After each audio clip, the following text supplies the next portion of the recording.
Charles Jackson leaned back in the worn pilot's seat of his long-range scout. The Wanderer, the star-dusted expanse of the uncharted territories, painting familiar patterns on his main view screen. For 5 solitary years, this deep-field survey work had been his refuge, cataloguing stellar phenomena and forgotten debris fields far from the bustling core worlds, a quiet rhythm of jump, scan, report.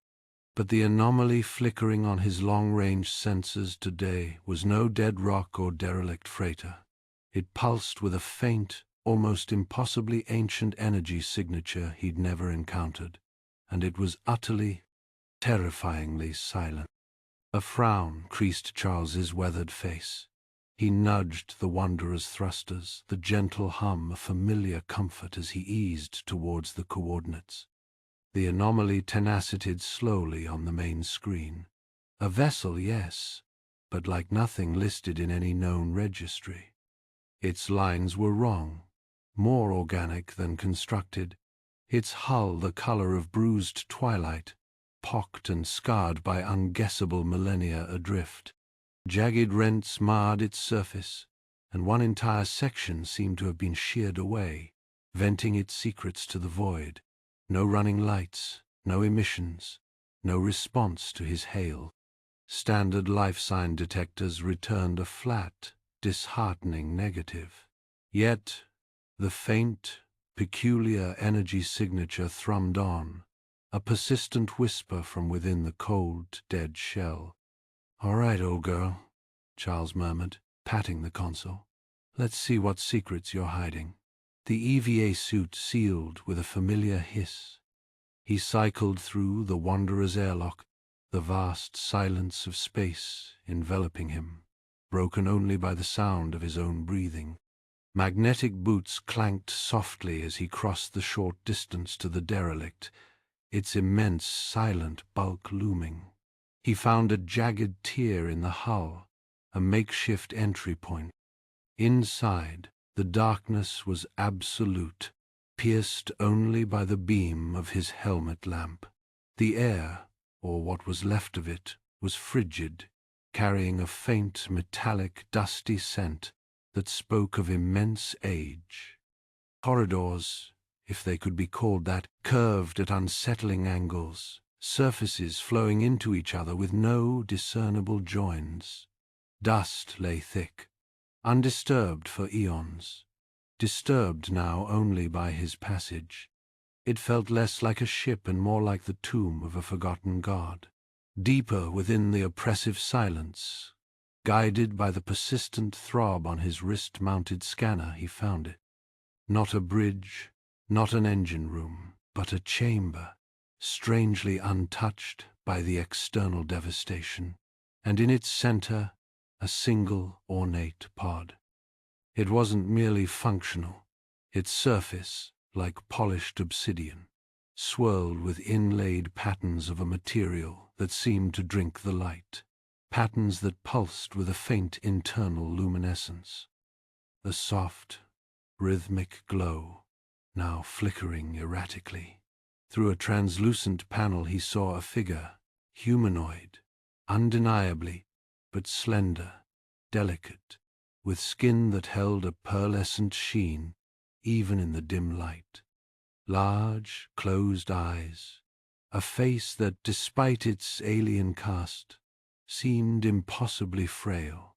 Ancient, critical diagnostic glyphs alongside the panel, alien and unreadable, blinked from a steady amber to a frantic, pulsing red. Failing, imminently, Charles stared, his breath catching. The silence of the ship, the age, the clear signs of catastrophic failure converging on this one fragile life. His hand rose, almost touching the cold surface of the pod. "Can't just leave you here," he muttered, the words loud in the confines of his helmet. "Whatever you are, nobody deserves to fade out alone in the dark." The decision once made brought a surge of focused energy. Compassion gave way to practical urgency.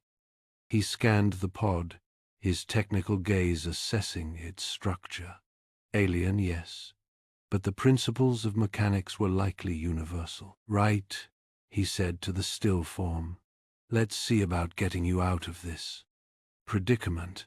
He noted heavy-duty clasps at its base, what looked like power conduits snaking into the deck. His multicutter whined briefly as he severed the thick, ancient cables. The clasps were more problematic, clearly designed to be opened with tools he didn't possess.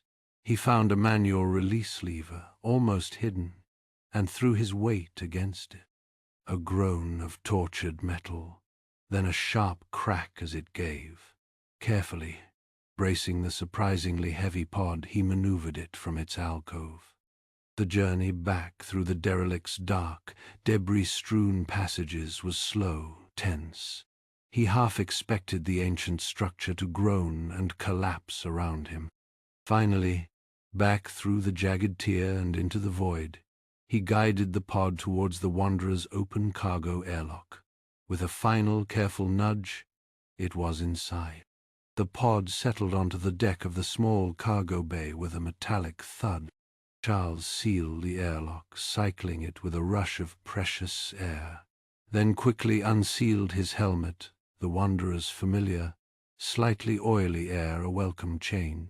The pod's warning lights still pulsed their dire message. He knelt beside it, his mind racing. No time to figure out its intricate systems. He ran a diagnostic with his own ship's medical scanner over the translucent panel. Faint life signs, incredibly faint. Alien biology, far beyond his understanding. Okay, first things first, he muttered, already pulling out power couplers and diagnostic tools. Let's see if we can at least keep your nightlight on. He began to work, connecting, bypassing, improvising, a lone man against the vast indifference of space, trying to coax a flicker of impossible life back from the brink.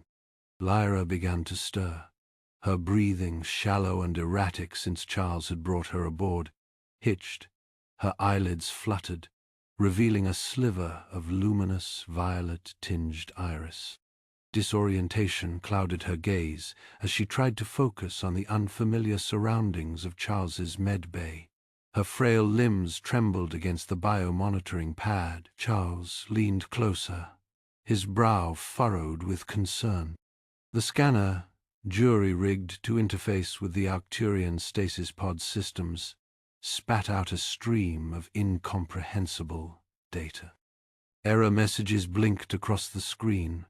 Unrecognized biological signature, system malfunction, archaic protocols detected, physiological parameters out of range. He muttered, "Come on now. What are you?"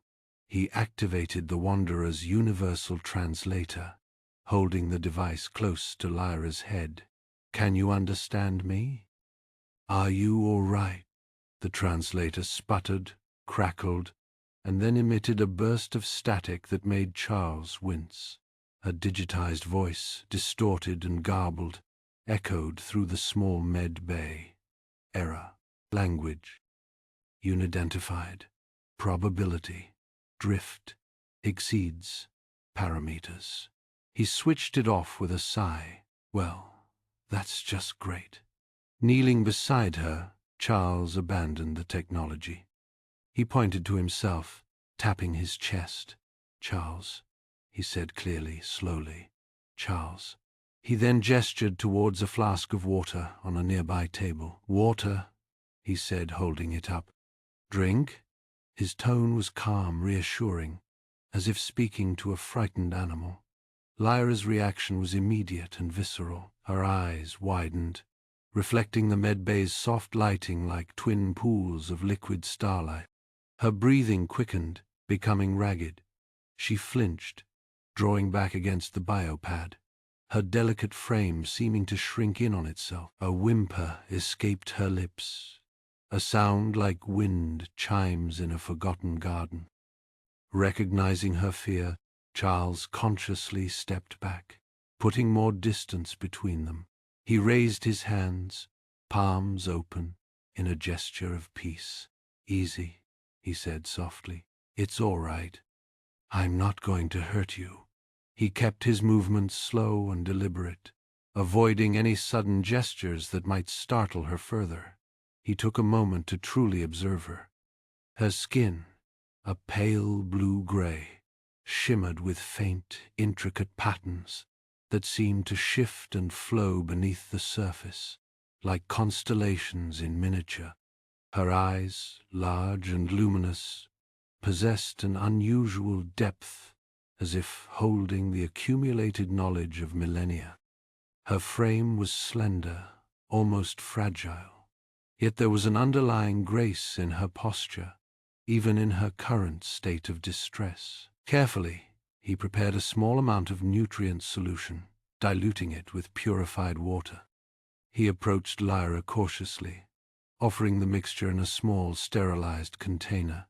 "Just a little," he said gently, "for strength." He watched her intently, ready to pull back at the slightest sign of discomfort. Then it happened. A jolt, a sudden rush of something. Charles stumbled back, his hand flying to his head. Images flooded his mind. A vibrant, verdant world bathed in the light of twin suns, towering crystalline cities that hummed with an ancient energy. And then, a cataclysmic darkness, a wave of despair that washed over everything. He felt a profound sense of loss, a grief so intense it threatened to overwhelm him. The images vanished as quickly as they had appeared, leaving Charles gasping for breath, his heart pounding in his chest. He stared at Lyra, his eyes wide with disbelief. She was staring back at him, her expression a mixture of fear and recognition. He understood then. It wasn't a language barrier. It was something else entirely. She was communicating, not with words, but with feelings, with images, with raw emotion.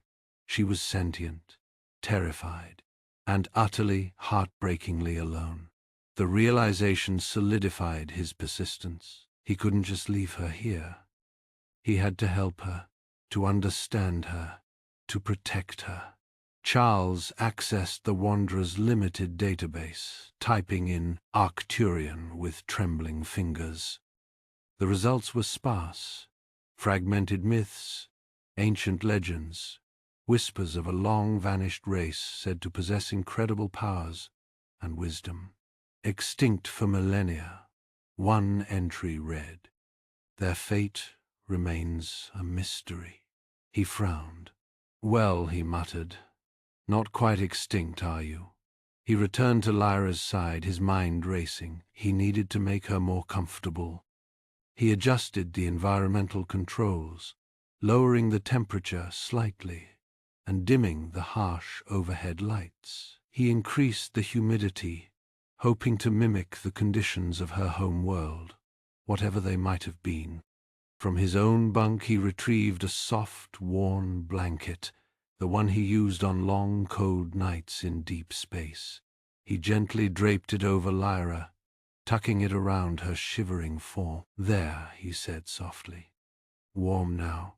As he turned to leave the medbay to give her some space, he noticed something odd. A small potted plant, a hardy desert succulent he'd picked up on Port Helios, sat on a nearby shelf. It had been wilting for weeks, its leaves turning brown and brittle. Now, however, it was inexplicably reviving. New shoots were sprouting from the soil, and the leaves were regaining their vibrant green hue. The plant seemed to be reaching towards Lyra, basking in her presence. Charles stared at the plant, his palms sweating. Could it be? He shook his head, dismissing the thought as fanciful. But he couldn't deny what he was seeing. He needed to find a way to communicate, a way to reassure her. He grabbed a datapad and began to draw simple pictograms: a water droplet, a piece of food, a symbol for safety.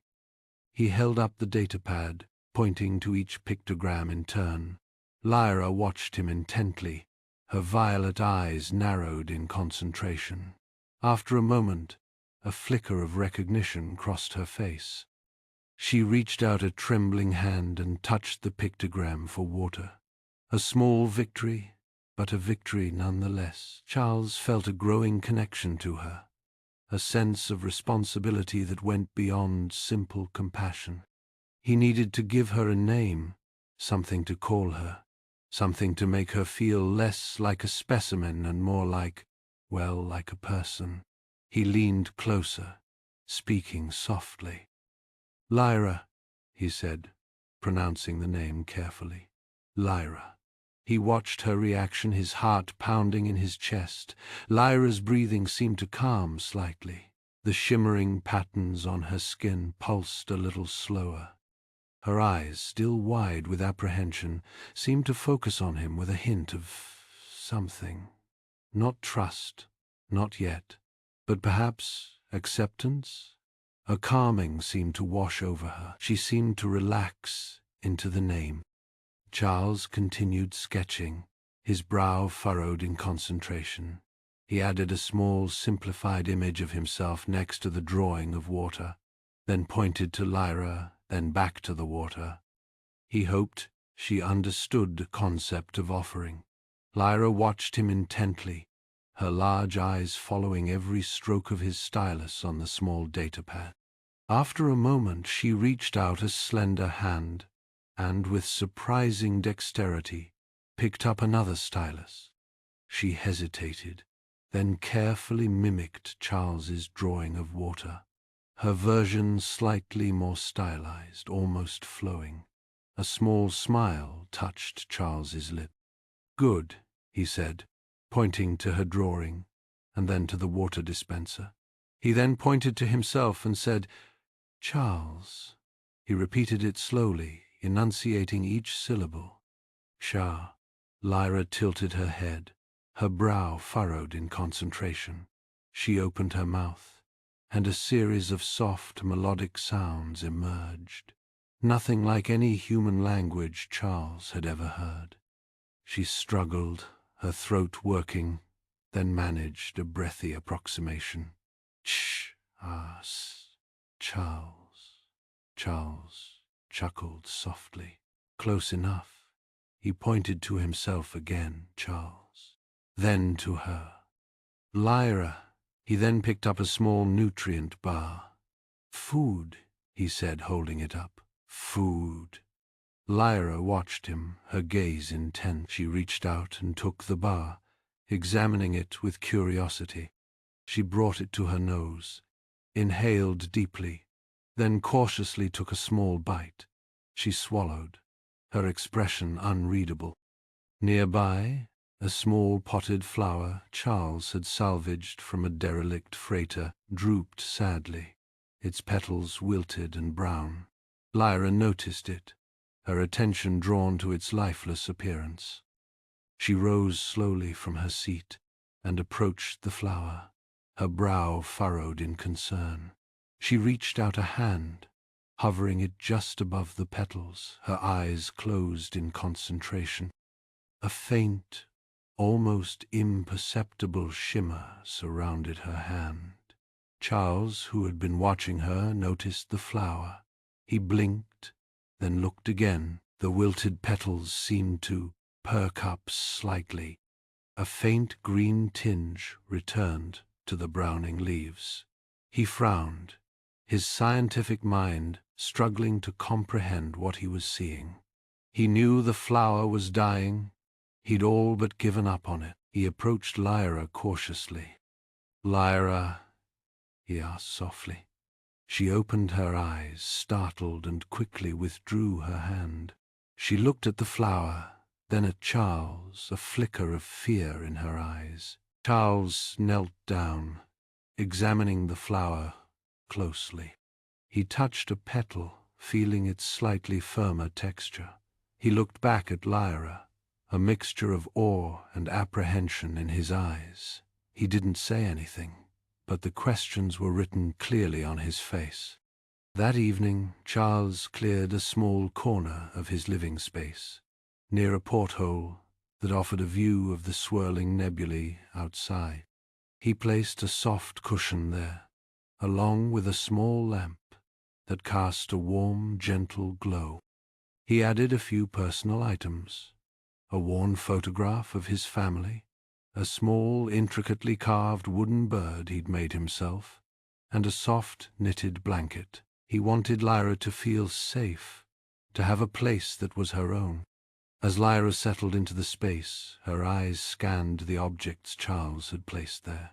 She reached out and gently touched the photograph, her brow furrowed in curiosity. She looked at Charles, her expression questioning. Charles smiled softly and pointed to the people in the photo. "My family," he said. "Mother, father, sister." Lyra looked at the photo for a long moment, then closed her eyes. Charles suddenly felt a wave of gratitude. It wasn't a word, not exactly, but a deep, profound feeling of thankfulness and appreciation that resonated within his mind. It was stronger, clearer than anything he'd felt from her before. As the wave of gratitude washed over him, a fleeting image flashed through his mind, a bustling city of gleaming towers and intricate spires, bathed in the light of a golden sun. The architecture was unlike anything he'd ever seen, elegant and impossibly advanced. He saw beings that resembled Lyra, but taller, more regal, moving with grace and purpose. The image vanished as quickly as it appeared, leaving him breathless and disoriented. He shook his head, trying to clear his mind. He looked at Lyra, who was watching him intently, her eyes filled with concern. He knelt down beside her. "It's okay," he said softly, placing a hand gently on her arm. "I'm okay." He took a deep breath. "Thank you, Lyra." He then picked up his datapad and began to draw a simple image of a celestial body, a swirling blue and green planet with 2 moons. He pointed to it. "Home?" he asked. Lyra looked at the drawing, her eyes filled with a profound sadness. A single tear traced a path down her cheek. She nodded slowly. Charles felt a pang of empathy, a deep understanding of her loss and longing. He gently wiped the tear from her cheek with his thumb. "I'm sorry," he said softly. "I can't imagine what it must be like." He then began to teach her simple commands. "Sit," he said, gently guiding her to sit on the cushion. "Stay," he said, holding up his hand.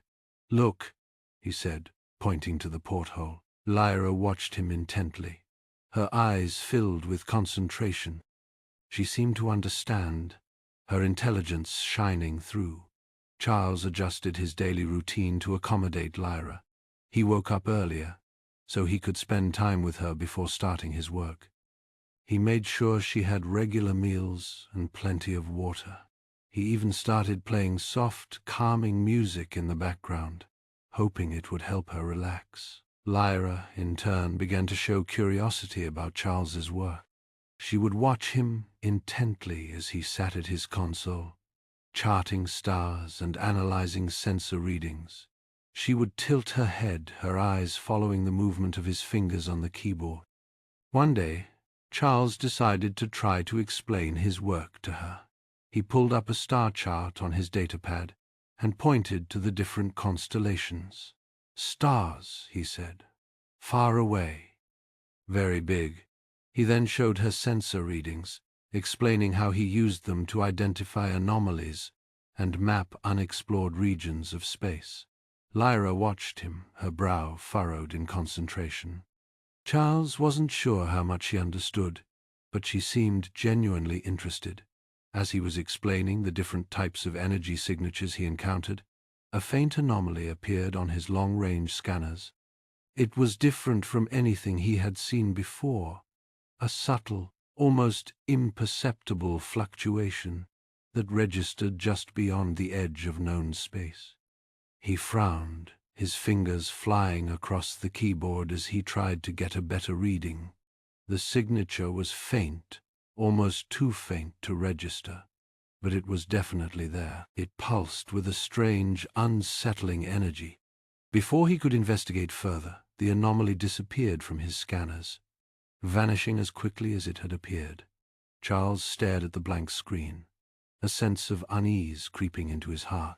He couldn't shake the feeling that they were not alone, that something was out there, watching them. Charles swiveled in his chair, the faint hum of the Wanderer's life support a constant drone in the small cockpit. He tapped a sequence on the console, bringing up restricted access protocols. Let's see if we can find anything about whatever that was. His fingers danced across the keys, initiating a search for energy signatures matching the anomaly's profile. The results trickled in slowly, each negative response adding to his unease. Beside him, Lyra stirred, her large eyes wide and unfocused. A tremor ran through her slender frame. She reached out, her hand finding his arm, her grip surprisingly strong. Her skin felt cool to the touch, almost feverish.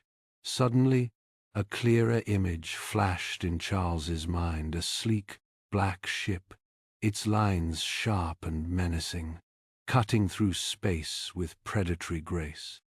An overwhelming sense of fear, raw and primal, accompanied the image, making his breath catch in his throat.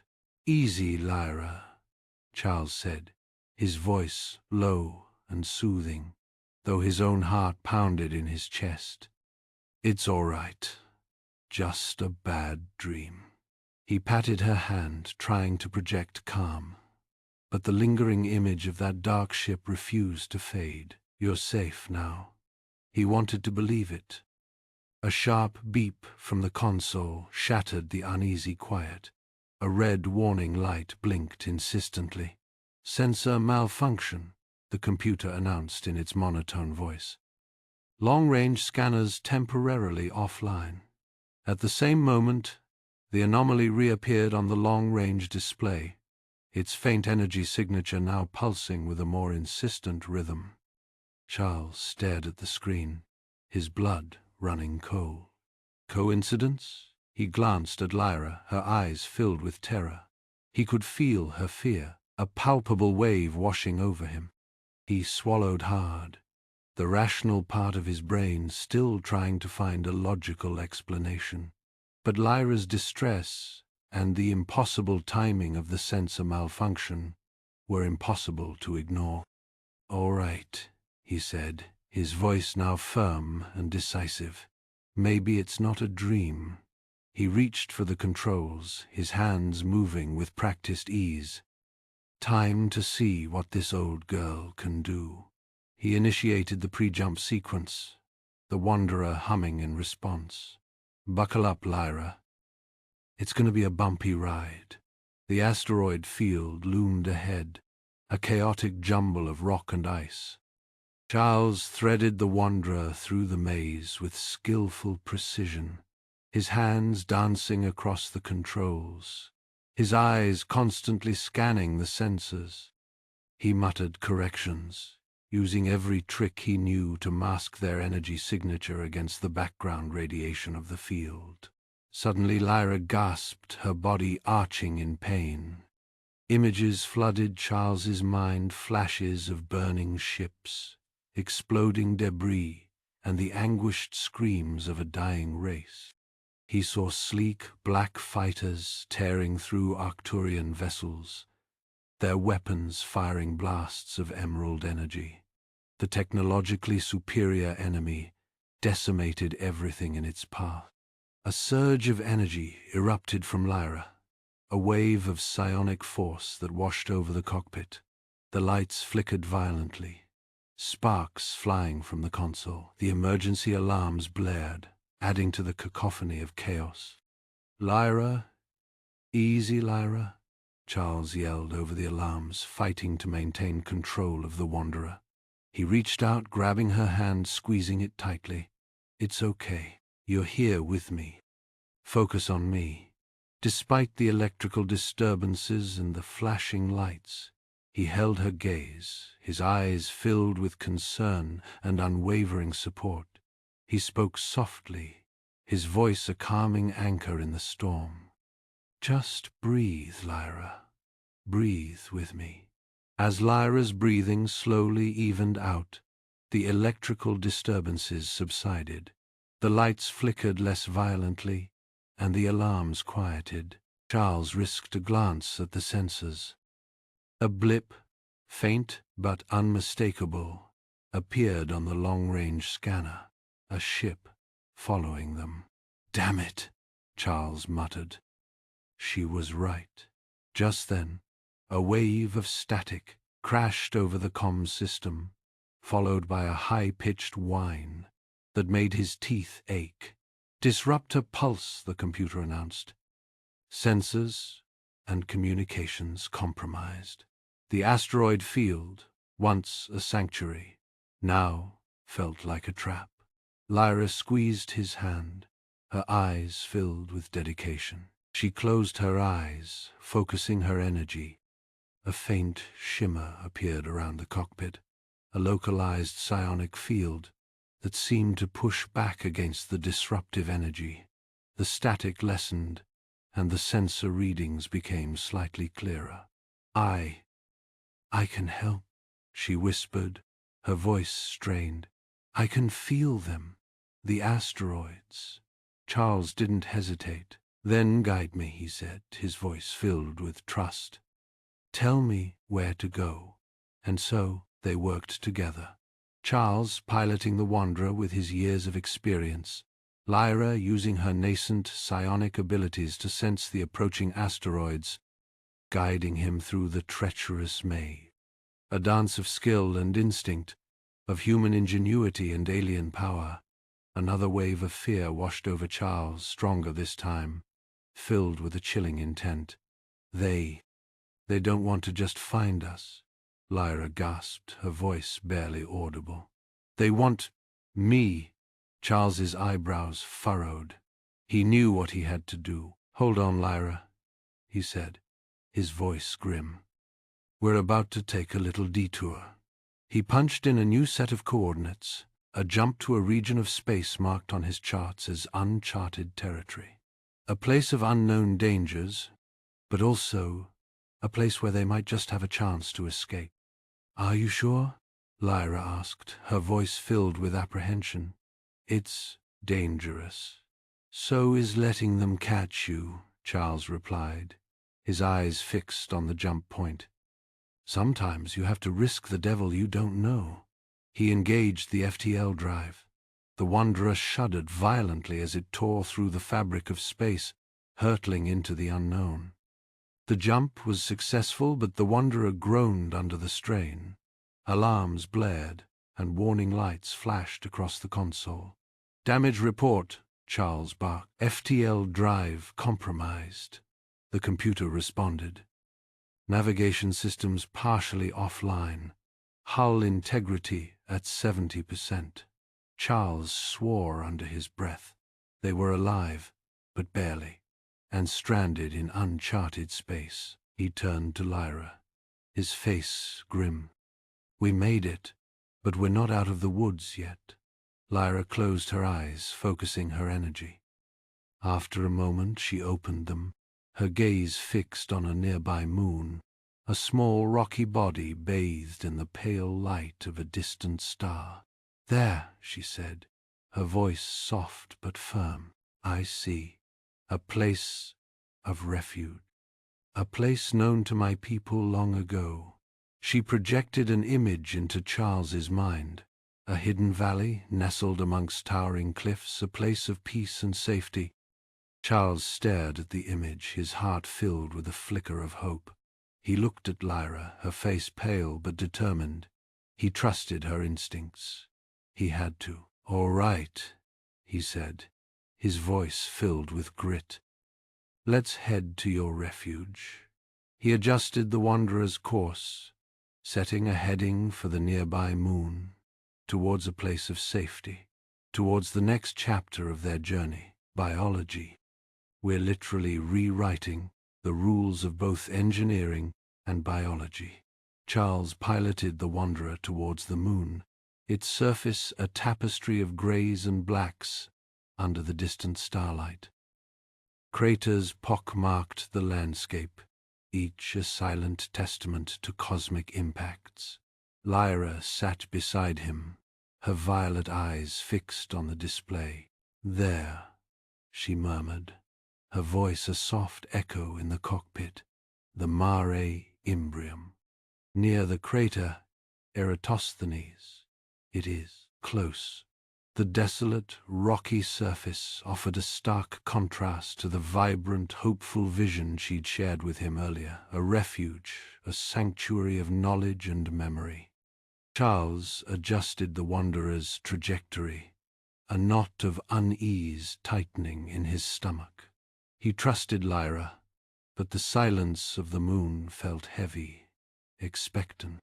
The landing was rough, the Wanderer's aging shock absorbers groaning in protest. Charles brought the ship down in the designated area, a relatively flat expanse of lunar dust near the rim of the crater. "We're here," he announced, unbuckling his harness. Lyra was already at the viewport, her slender fingers tracing patterns on the glass. "The entrance. It is concealed beneath a layer of regolith, near the crater's rim." Charles grabbed his gear and a laser. "Let's not assume anything's harmless." Ancient doesn't necessarily mean harmless. He sealed his helmet and ran a diagnostics check on his weapon. Outside, the airlock hissed open, releasing a plume of vapor into the vacuum. The lunar surface crunched under his boots as he followed Lyra towards the crater's edge. The silence was absolute, broken only by the rhythmic hiss of his suit's life support. Lyra stopped near a cluster of jagged rocks. "Here," she said, her voice transmitted through his helmet's comm system. She reached out, her organic hand brushing against the rock face. "The activation sequence is subtle." A section of the rock face shimmered, then dissolved, revealing a dark, circular opening. A soft, internal light spilled out, illuminating a network of tunnels leading into the moon's interior. Charles raised his weapon, scanning the entrance. "Area is clear, but stay close." He stepped into the tunnel, Lyra following close behind. The air inside was surprisingly breathable, though thin and cool. The tunnels were smooth and curved, the walls glowing with a soft, ethereal light. Intricate patterns adorned the surfaces, pulsing with a faint energy. "Arcturian technology," Lyra breathed, her voice filled with awe. "It has been so long." They proceeded cautiously, the tunnels winding deeper into the moon's interior. The air grew warmer, the light brighter. The silence was broken by a low, humming sound that seemed to resonate from the very walls. Suddenly, the tunnel ahead shimmered, and a holographic projection flickered to life. It depicted a scene of intense conflict, Arcturian warriors battling shadowy figures wielding energy weapons. Explosions rocked the simulated landscape, and the air crackled with energy. Charles reacted fast, moving Lyra back and raising his weapon. "Security mode," he yelled. "Take cover." He fired a burst of energy at the holographic projection, but the bolts passed harmlessly through it. The simulation continued, the sounds of battle growing louder, more intense. Lyra cried out, clutching her head. "The memories. They are overwhelming." Charles scanned the tunnel walls, searching for a control panel or a power source. He spotted a small, recessed panel near the base of the projection emitter. "There!" he shouted. "Cover me!" He dashed towards the panel, dodging simulated energy blasts. Reaching the panel, he quickly assessed the alien circuitry. It was complex, but he recognized the basic principles of energy regulation and flow. Using his multi-tool, he bypassed several circuits, disrupting the power flow to the projection emitter. The holographic simulation flickered and died, plunging the tunnel into near darkness. Lyra slumped against the wall, gasping for breath. "Thank you, Charles. The memories, they were so vivid." Charles helped her to her feet. "Are you all right?" "Yes," she said, "but I remember more now. This refuge, it was not just a shelter, it was a repository." They continued deeper into the tunnels, the humming sound growing louder. The walls were now covered in intricate glyphs, pulsing with a soft blue light. "This place," Lyra said, her voice filled with a newfound sense of purpose. "It was designed to preserve our knowledge, our technology, in case of a catastrophic event." The tunnels opened into a vast central chamber. Holographic archives lined the walls, each containing countless data crystals. Inactive stasis pods stood in neat rows, their occupants frozen in time. The scale of the Arcturian civilization was staggering. "This is incredible," Charles whispered, his voice filled with awe. Lyra approached one of the holographic archives, her hand outstretched. "Our history, our science, it is all here." She reached out to touch the interface, but a shimmering barrier blocked her way. The interface was locked, protected by a complex psionic field. "I cannot access it," she said, her voice filled with frustration. "The interface requires a specific psionic signature." Charles stepped closer, examining the interface. As he did, the energy patterns on the surface shifted subtly. The shimmering barrier flickered. Lyra gasped. "Your presence, it is altering the field." "I do not understand." Charles shrugged. "Maybe human ingenuity is the key," he grinned. "Or maybe we're just lucky." He studied the interface, tracing the energy patterns with his finger. "The psionic field seems to be resonating with something. A biological signature? Maybe?" Lyra closed her eyes, focusing her psionic abilities. "I can sense it now, a faint echo of a consciousness. It is drawn to you." "Drawn to me?" Charles frowned. "Why?" "I do not know," Lyra said, "but perhaps, if we combine our efforts, we can unlock the archives." She reached out, taking Charles's hand. Her touch sent a jolt of energy through him, a strange mix of warmth and electricity. Together they focused their attention on the interface.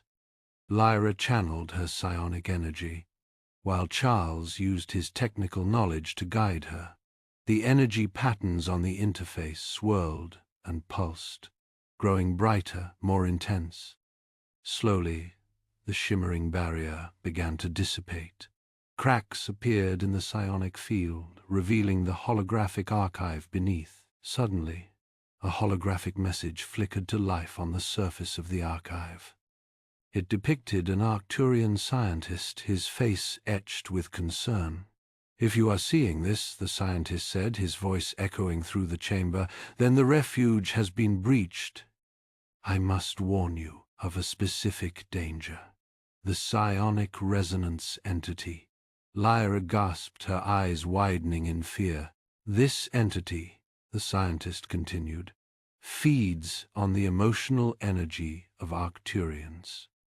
It can influence our recollections, our feelings, our core selves. It is a burden, a danger to the mind." Charles adjusted his hold on his weapon, checking the area. "The entity was contained within this refuge," the scientist said. "But if it has been released, it will seek out new hosts. It will attempt to lure you into its influence, to drain your energy and consume your memories." The scientist's image flickered, then disappeared. The holographic message ended, leaving a chilling silence in its wake. Lyra trembled, her hand clutching Charles's arm. "I sense it," she whispered, her voice filled with dread. "It is here, within the refuge. It is becoming aware of us." Charles felt a chill run down his spine. "Are you sure?"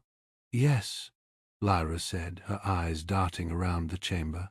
"It is probing my mind. I can feel it, searching for weaknesses." As she spoke, her expression changed. Her eyes glazed over, and a faint smile appeared on her lips. "Lyra?" Charles asked, his voice filled with concern. "Are you all right?" She turned to him, her eyes now filled with a strange, unsettling light. "Charles," she said, her voice soft and seductive, "I have something to show you. A memory of my home world. It is so beautiful, so vibrant." She reached out, taking his hand. "Come with me. Let me share it with you." Charles hesitated. Something was wrong, terribly wrong. Lyra's voice, her expression, they were not her own. "Lyra," he said, his voice firm, "snap out of it. This isn't you." She frowned, her grip tightening on his hand. "What do you mean, Charles? This is me. This is who I am. Come, let me show you." A holographic image shimmered into existence beside her. It depicted a lush green world, filled with towering trees and sparkling rivers. The sky was a vibrant blue, and the air was filled with the sound of music. "This is Arcturus," Lyra said, her voice filled with longing. "My home. Come, let me take you there." Charles stared at the holographic image, his knees going weak. It was beautiful, alluring, but he knew it was a lie, a trap. "That's not real, Lyra," he said, his voice strained. "It's an illusion. The entity is manipulating you." She laughed, a cold, unsettling sound. "You are wrong, Charles. This is real, more real than anything you have ever known.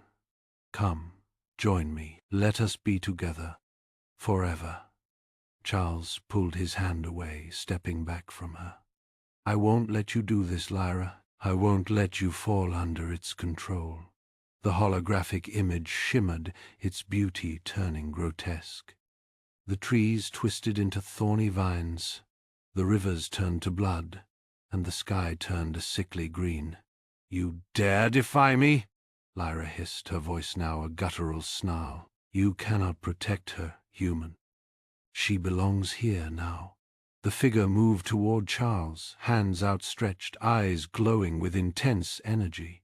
Charles raised his weapon, firing a burst of light at the figure, but the bolts passed harmlessly through it, dissipating into the air. The illusion slammed into him, knocking him to the ground. He felt a searing pain in his mind, a sense of disorientation and confusion. Lyra stood frozen, trapped between reality and the entity's manipulation, her eyes filled with terror. The illusion loomed over Charles, its claws raised, ready to strike. "Charles, go."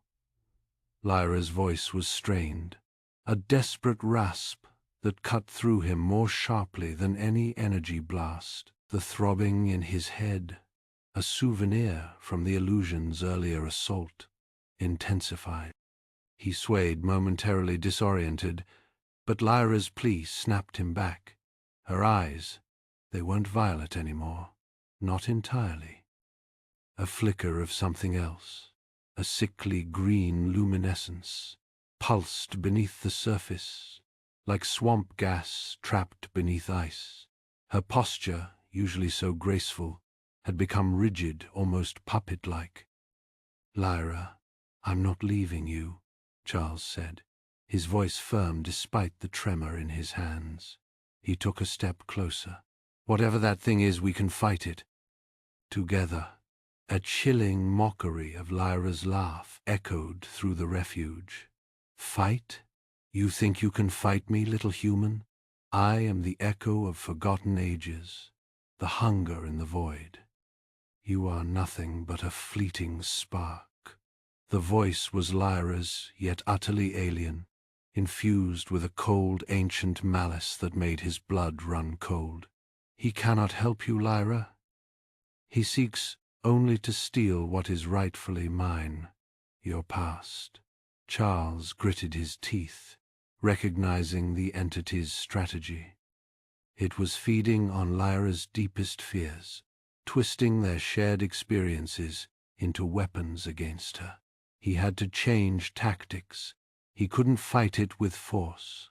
He had to fight it with connection. He closed his eyes, focusing on the warmth he felt for Lyra, the unwavering trust he had in her strength. He projected those feelings outward, a beacon of calm in the storm of her fear. Lyra, I'm here. I'm not going anywhere. I trust you. I believe in you. He opened his eyes. Lyra's face was contorted in pain, a silent battle raging within her. The green light in her eyes flickered erratically, warring with the familiar violet. A single tear escaped, tracing a path down her cheek. Charles, her voice, though still infused with the entity's influence, held a flicker of her own. The Wanderer, I remember. The cold, you saved me. Charles seized on that spark of recognition. He focused his mental energy, projecting images of their shared experiences, the cramped cockpit of the Wanderer, the moment he found her in the derelict ship, the shared laughter over his terrible cooking. Remember Lyra, remember us. The entity recoiled. The green light dimmed, and Lyra gasped, clutching her head. For a fleeting moment her violet eyes shone clear and bright. Get away from me. It wants to trap me here, forever. Charles lunged forward, desperate to reach her, to offer a tangible connection to break the entity's hold. But as he reached out his hand, a shimmering wall of energy slammed into existence between them, crackling with malevolent power. It felt like hitting a solid object, throwing him back a step. He cursed under his breath. He needed to analyze this barrier, find its weakness. He quickly activated the scanner built into his wrist gauntlet, running a diagnostic on the energy field. Frequencies shifted too rapidly to get a lock. All he could tell was that it was psionically charged, drawing power from Lyra's own mental energy. He had to disrupt it. He rummaged through his mental toolkit, recalling a trick he'd learned from an old spacer about disrupting psionic fields. Risky, but he didn't have a choice. He began jury-rigging a device on his wrist, rerouting the energy flow to emit a counter-frequency, a chaotic burst, designed to overload the barrier. This might sting, he muttered, activating the device. A high-pitched whine filled the air, and the energy barrier flickered violently. He pushed the device to its limit, ignoring the burning sensation on his skin. With a final surge of power, the barrier dissipated, vanishing as quickly as it had appeared. Charles didn't hesitate. He surged forward, reaching Lyra just as her knees buckled. He caught her in his arms, her body limp and unresponsive. The green light was gone from her eyes, replaced by a vacant stillness. He held her close, his heart pounding in his chest. "Lyra? Lyra, can you hear me?" She didn't respond. He gently laid her on the floor, checking her vital signs. Her breathing was shallow, her pulse weak. She was exhausted, drained by the entity's assault. As he cared for her, wiping her brow and adjusting her position, he noticed something. A faint, almost imperceptible psionic residue clung to her, a lingering echo of the entity's presence. It wasn't gone, not entirely. When Lyra finally stirred, her voice was weak but clear. It wanted to trap me here, Charles, within this refuge, to feed on my memories, my knowledge, to keep the Arcturian secrets locked away, lost to the galaxy forever. Her words sent a shiver down his spine. The entity wasn't just a random psychic parasite. It had a purpose, a sinister agenda. Suddenly, Lyra gasped, her body convulsing. Her eyes snapped open, blazing with that unnatural green light. "He's not finished with me, Charles. Run! Get away while you still can!" I can't control it. "He's not finished with me, Charles. Run! Get away while you still can." I can't control it. Charles didn't run. Couldn't. He gripped Lyra's hand, her skin clammy and cold. "Then we'll fight it together," he said, his voice firm despite the tremor in his own chest. Lyra's eyes widened, the amber deepening to a molten gold, then hardening into something like obsidian. Her delicate features twisted, the graceful lines contorting into a mask of ancient malice. The voice that emerged was no longer Lyra's, but a guttural rasp that seemed to vibrate the very air, or rather, the lack of it. "Foolish mortal," the voice hissed, the words echoing strangely in the silent chamber. "You cling to a dying ember. I am the silent weaver, and this refuge will not be defiled." Charles stood his ground. "Refuge? This is a tomb. You're not protecting anything. You're just burying it. I preserve." The silent weaver rasped through Lyra's lips. "I safeguard the past from the corrosive touch of the present. Your galaxy is riddled with corruption, with noise and chaos. Here there is only stillness, only memory. Stillness is death," Charles countered, tightening his grip on Lyra's hand. "Knowledge needs to breathe, to grow. You can't lock it away and expect it to stay alive." The silent weaver laughed, a chilling, hollow sound. "You presume to understand? Then let me show you what you defend." Suddenly, Charles was drowning, not in water, but in sensation. Images flooded his mind, raw and unfiltered. Crystalline cities crumbling under a crimson sky, the screams of a dying people. Lyra's face contorted in unimaginable grief as she watched her world burn. He saw sleek, silver ships falling from the sky like tears, bioluminescent forests choked by shadow, and the desperate faces of children as they were herded into stasis pods, their eyes wide with terror. The memories slammed into him, each one a shard of glass piercing his soul. He staggered back, gasping for breath, the weight of Lyra's history threatening to crush him. He could feel her pain, her loss, her utter despair. It was a tidal wave threatening to drag him under. But he didn't let it.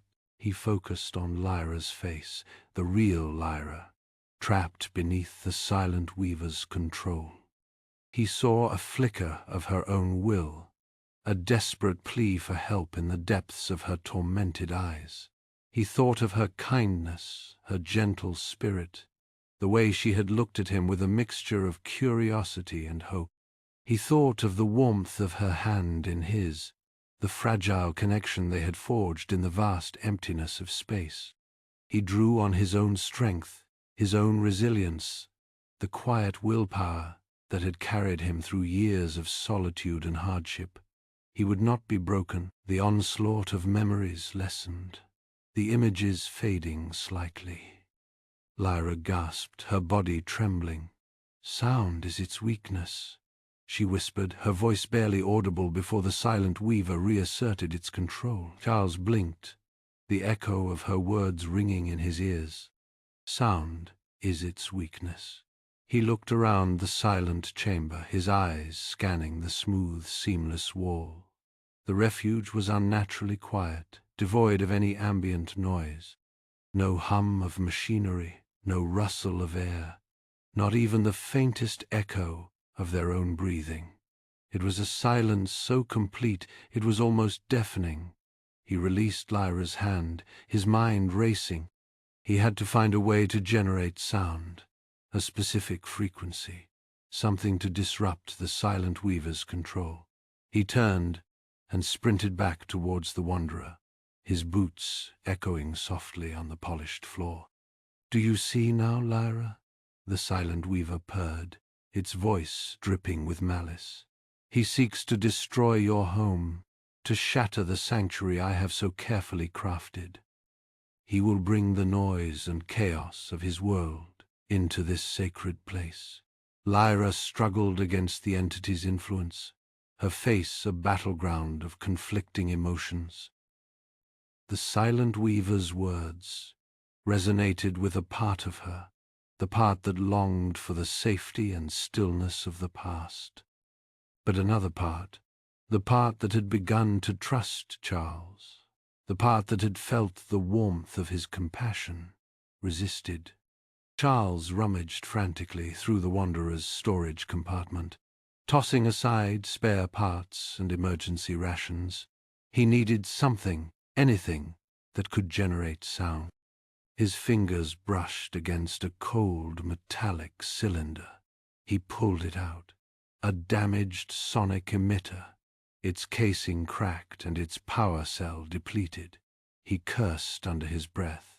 It was a long shot, but it was all he had. He grabbed his toolkit and began to work, his hands moving with practiced efficiency. He bypassed the damaged power cell, rerouting the emitter's energy source directly to the ship's auxiliary generator. Sparks flew as he spliced wires and tightened screws, his brow furrowed in concentration. The silent weaver, sensing its power waning, lashed out. Illusions flickered around Charles, twisting the familiar confines of the Wanderer into a grotesque mockery of his past. He saw his father's disappointed face, heard the scornful laughter of his former colleagues, felt the sting of betrayal from a past lover. The illusions whispered his failures, his regrets, his deepest insecurities. He gritted his teeth, refusing to succumb. He saw the faces of those he had failed, the opportunities he had missed, the mistakes he had made. But he also saw Lyra, her eyes pleading for help, her fragile hope resting on his shoulders. He couldn't let her down. He wouldn't let the past define him. He was not the sum of his regrets, but the sum of his choices. And he chose to save Lyra. He slammed the final panel into place, his hands trembling with exertion. He activated the emitter. A low hum filled the air, gradually increasing in intensity until it became a focused wave of sound, a precise frequency designed to disrupt the silent weaver's psychic grip. The refuge shuddered. A psychic scream echoed through the silent chambers, a sound of pure, unadulterated agony.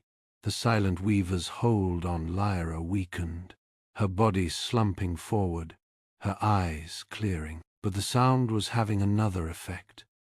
Cracks spiderwebbed across the smooth walls, the seamless surfaces fracturing and crumbling. The refuge, destabilized by the sound, was beginning to collapse. Lyra gasped, her eyes wide with terror. "Charles!" The refuge. "It's falling apart." Before Charles could react, the silent weaver, in a last act of desperation, lashed out. A tendril of psychic energy snaked from the entity's fading presence and plunged into Lyra's mind, implanting a seed of itself, a fragment of its consciousness, a guarantee of its future influence. Lyra cried out, clutching her head, her body racked with pain. The silent weaver was gone, its control broken, but its legacy remained. The refuge continued to crumble around them, the once pristine chambers collapsing into a chaotic jumble of debris. leaving Lyra weakened but free, and their situation more precarious than ever. The Wanderer bucked violently as Charles wrestled with the damaged controls, alarms blaring a discordant symphony. He spared a glance at the viewport. Chunks of the refuge, now little more than space dust, whizzed past. He needed to get clear, and fast. "Hang on, Lyra," he yelled, though he wasn't sure she could even hear him. Ignoring the groaning metal, Charles hauled himself towards the rear of the ship. The Wanderer had taken a beating. One of the support struts had collapsed, and the emergency lights flickered erratically, casting long, dancing shadows. He found Lyra slumped against a wall, her breathing shallow. Dust coated her delicate features, making her look even more fragile. Carefully, he lifted her, wincing at the heat radiating from the damaged reactor core nearby. He needed to get her back to the medbay, stabilize her. "Easy now," he murmured, his voice rough with concern. "Just a little further." Back in the medbay, Charles gently placed Lyra on the biobed. He ran a quick diagnostic scan, his brow furrowing. Her vitals were erratic, fluctuating wildly.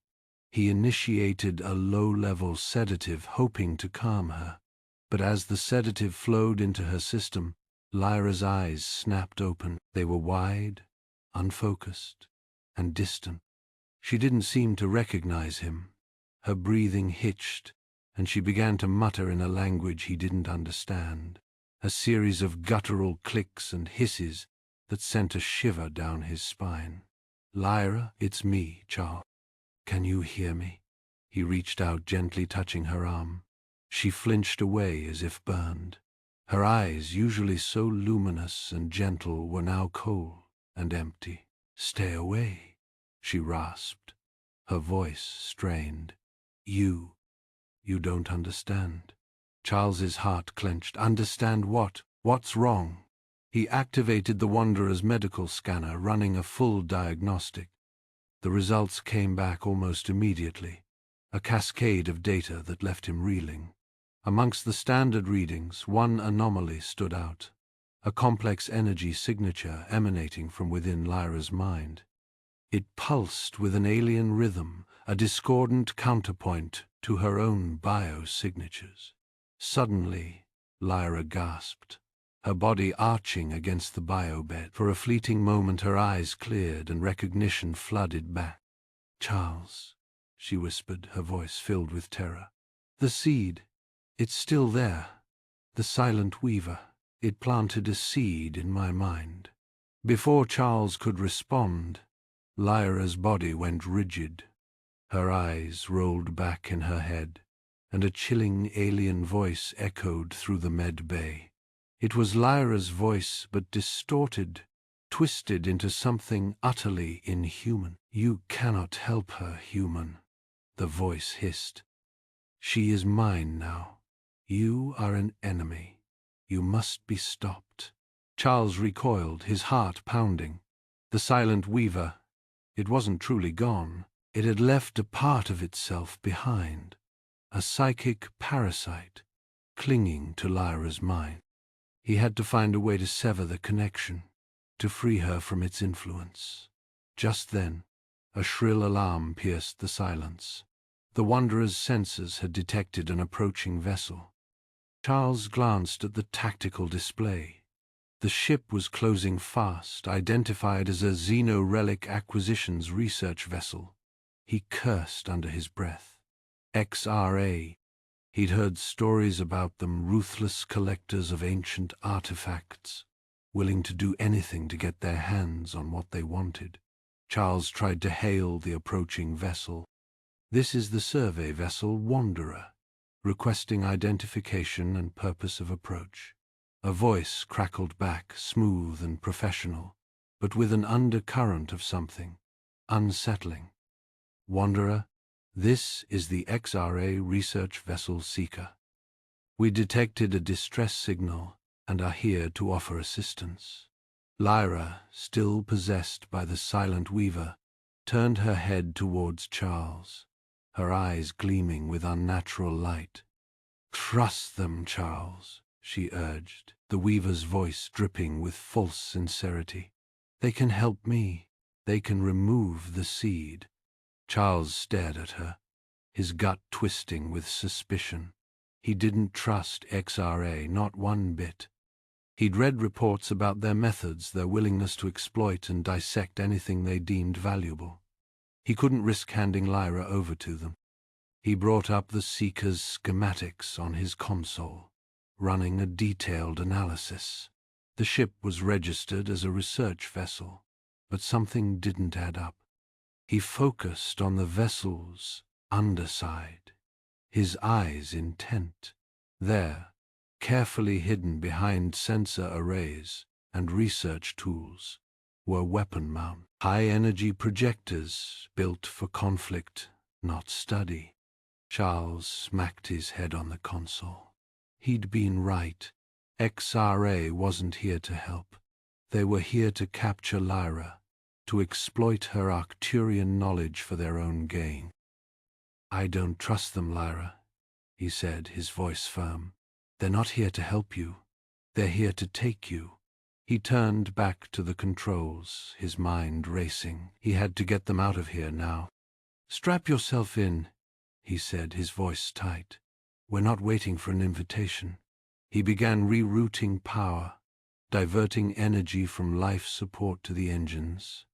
The Wanderer groaned in protest, its damaged systems struggling to cope with the sudden surge. Lights flickered and died, plunging the cockpit into near darkness. "Emergency jump sequence initiated," he muttered, his fingers flying across the console. "Brace for impact." With a lurch that sent sparks flying from the control panel, the Wanderer's engines roared to life. The ship shuddered, straining against its damaged frame, and then, with a burst of blinding light, it leaped forward, initiating a risky escape maneuver as the Seeker began its pursuit. The Wanderer shuddered violently, alarms blaring as it clawed its way out of the jump. Navigation lights flickered erratically, casting strobing shadows across the bridge. The acrid smell of ozone filled the air, stinging Charles's nostrils. Twisted metal groaned under stress, a discordant symphony of near failure. Charles wrestled with the unresponsive controls, his nucleus tightening as he gripped the yoke. Warning lights pulsed crimson on the damaged console, each blinker hammer blow to his hope.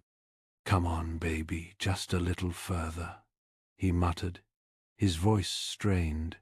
The ship bucked again, throwing him against his harness. Life support flickered, the cabin temperature plummeting. "It is pointless, human." Lyra's voice echoed from the comm system, cold and devoid of its usual warmth. "Your struggles are meaningless. The Xeno-relic acquisitions will find us. Resistance is futile." Her words dripped with the silent weaver's chilling certainty. Charles ignored her, his focus laser-locked on the failing systems. He rerouted power from auxiliary to navigation, bypassing fried circuits with practiced ease. Sparks showered from a damaged panel as he ripped out a faulty regulator. He spat on his fingers, doused the small flames, and jammed in a replacement. Almost there. A faint, almost imperceptible pulse flickered across the long-range sensors, a distress signal. Weak, degraded, but undeniably there. It emanated from a derelict ship, not far from their current location. Hope flickered in Charles's chest, a fragile ember in the face of overwhelming odds. He glanced at the sensor readings, his brow furrowed. "Could be a trap," he muttered, running a diagnostic. "But if I can scavenge a few parts." He needed a new Navy computer, a replacement power coupling, and a miracle. The derelict might be his only chance. "It is a trap," Lyra insisted, her voice sharper, more insistent. "They are waiting. The XRA knows we are damaged. They are drawing you in like a moth to a flame. Charles silenced the comms system, cutting off the silent weaver's insidious voice. He trusted Lyra, the real Lyra, with his life. But this wasn't her. He glanced at the navigation display, calculating the trajectory to the derelict. Risky, he admitted to himself, but we're not exactly swimming in options. He keyed the internal comm. Lyra, I'm going to check out a nearby derelict. I need parts to fix the nav system. I'm locking you in your quarters for your safety. He paused, his voice softening. I hope when I get back you'll be yourself again. He didn't wait for a response. Charles secured Lyra in her quarters, activating the safety protocols. The door hissed shut, sealing her inside.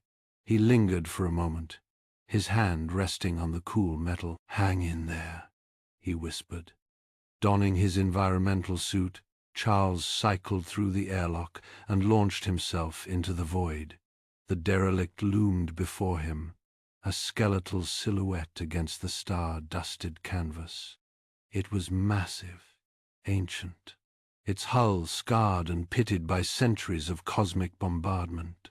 He recognized the design, an ancient mining vessel long abandoned. He found a breach in the outer hull and cautiously entered the derelict. The interior was a labyrinth of corroded corridors and decaying machinery. Dust motes swirled in the dim light of his helmet lamp, showing the ship's silent shell. He moved slowly, his pulse weapon raised, alert for any sign of trouble. Finally, he found it a cache of spare parts, miraculously intact. Navicomputers, power couplings, even a few fusion cells. Jackpot. But as he reached for a power regulator, a proximity sensor triggered. Red lights flashed, and automated defense systems sprang to life. Laser turrets swiveled, targeting him with deadly precision. Shit! Charles ducked behind a stack of crates as laser fire scorched the metal around him. He needed to disable the system, and fast. He remembered old schematics he'd seen on similar mining vessels, ancient fail-safes designed to shut down the automated defenses in case of a core breach. He scrambled through the wreckage, dodging laser fire, his mind racing.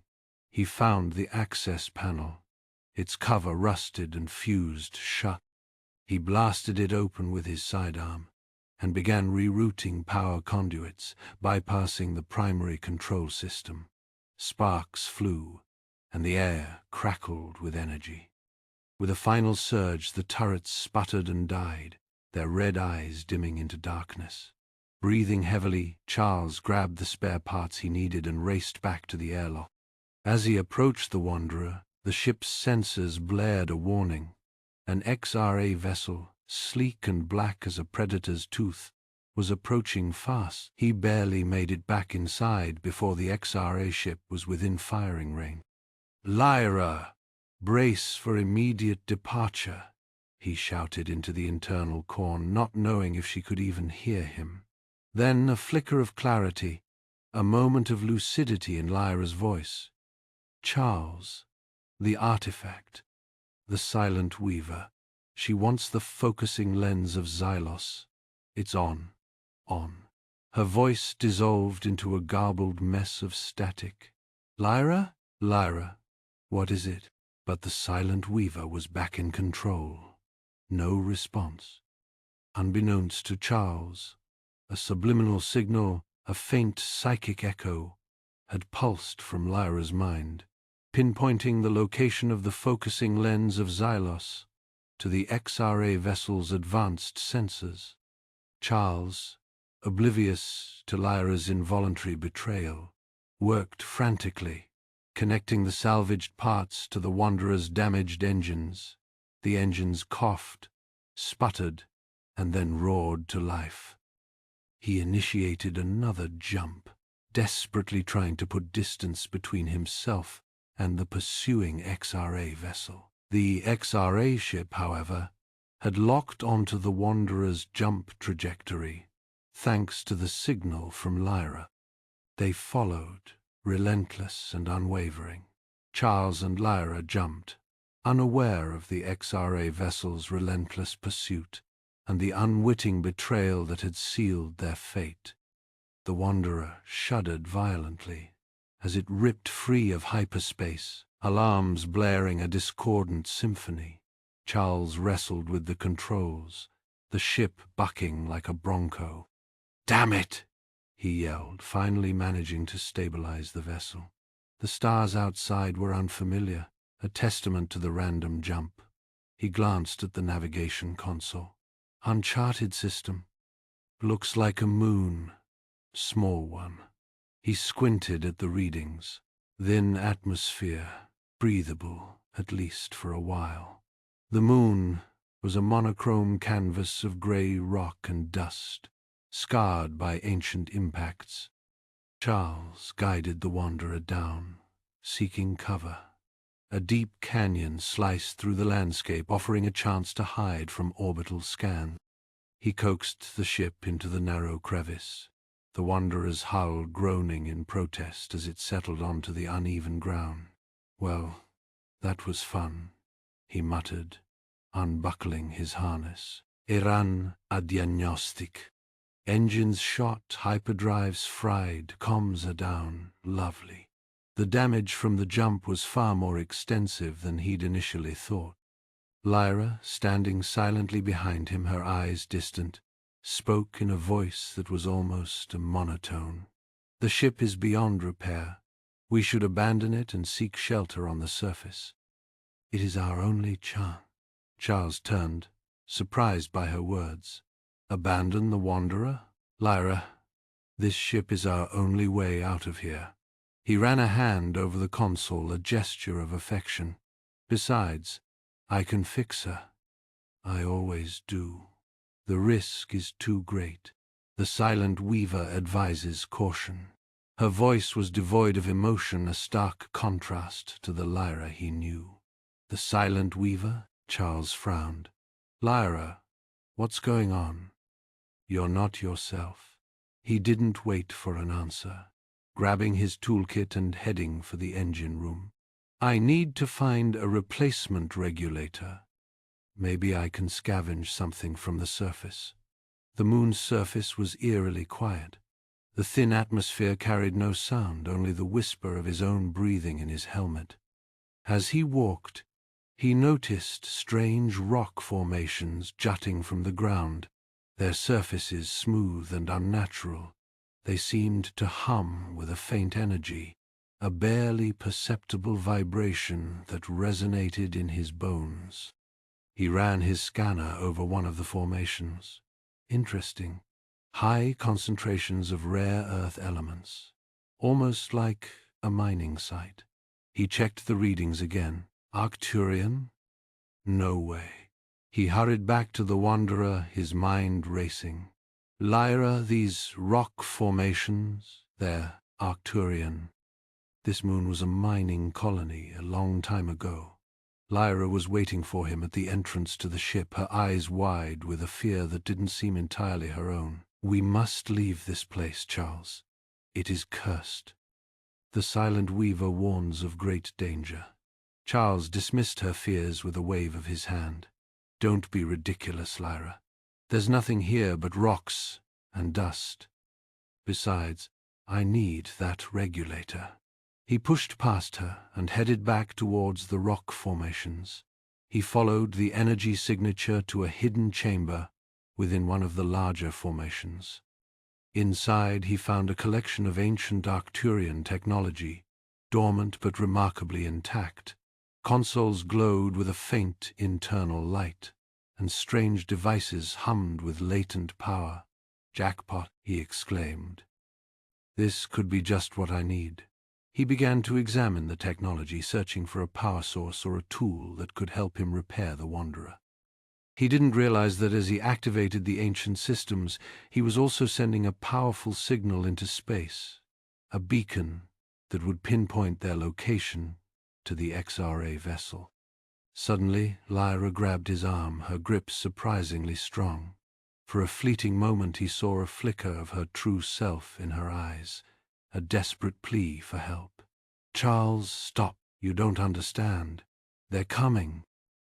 "You've made a terrible mistake." But it was too late. Ignoring her warning, Charles successfully activated a power generator, a surge of energy coursing through the chamber.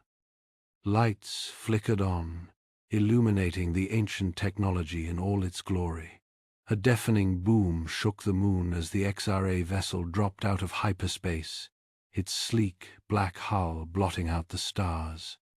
A squad of heavily armed soldiers clad in black armor disembarked and began to advance towards the canyon. Lyra's eyes glowed with an unnatural light, the silent weaver taking complete control. Her face was a mask of cold willpower.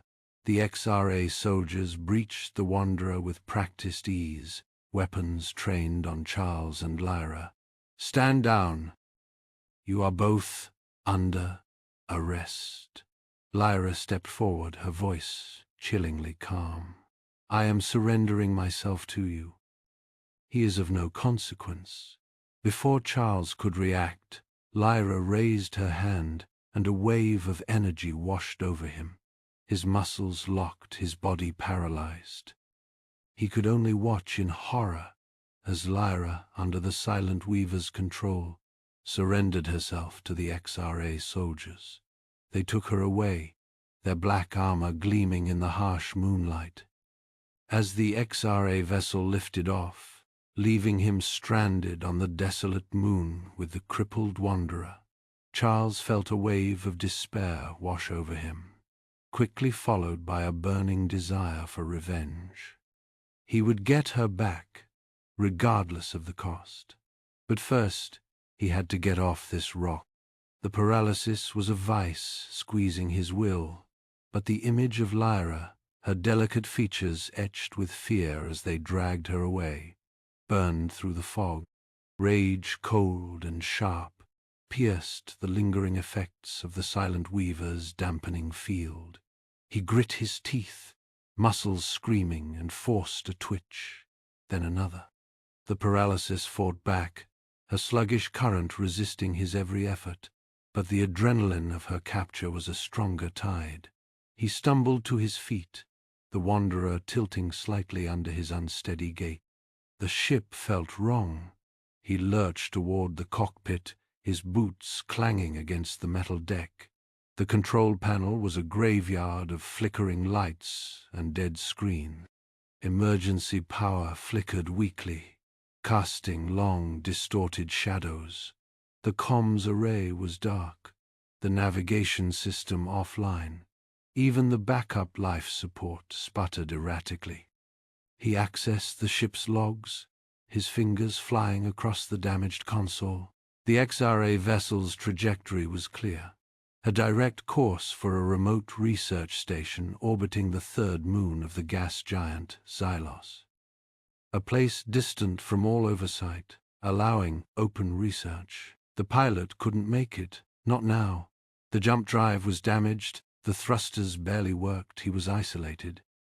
He hit his fist against the console, the metal groaning under the impact. He needed to get to Lyra. His gaze fell upon the activated Arcturian power generator, humming with alien energy. Maybe, just maybe.